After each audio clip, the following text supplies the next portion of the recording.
रत्नागिरी जिल्ह्यामधील 608 साकव वर्षानुवर्ष दुरुस्तीच्या प्रतीक्षेत आहेत।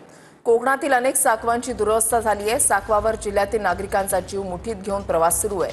जिल्ह्यातील कुट्रे, नांदगाव, गोवळ, पाते, तळवडे आणि येगाव अशा अनेक गावं जी आहेत ती साकवावर अवलंबून आहेत।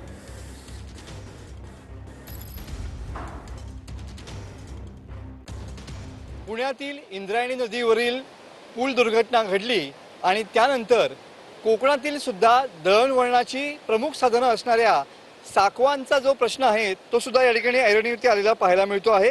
रत्नागिरी जिल्ह्यात तब्बल 608 साकव वर्षानुवर्ष दुरुस्तीच्या प्रतीक्षेमध्ये आहेत।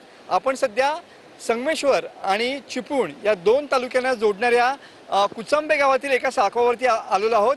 ज्याप्रमाणे इंद्रायणी नदीवरती या ठिकाणी जी परिस्थिती होती त्याच पद्धतीनं सध्या ही परिस्थिती आपल्याला या ठिकाणी पाहायला मिळते आहे। हे ग्रिल पूर्णतः गंजलेलं आहे। अगदी तुटपुंज्या अशा एका आधारावरती हे सगळे ग्रिल आहेत ते या ठिकाणी उभे असलेले पाहायला मिळतात। रोज या साकवावरनं तब्बल 10,000 लोक जे आहेत ते दळणवळणासाठी या साकवांचा वापर करतात आणि सध्या कोकणात दळणवळणाची साधनं म्हणून ओळखल्या जाणाऱ्या याच साकवांचा जो प्रश्न आहे तो या ठिकाणी ऐरणीवरती आलेला आहे।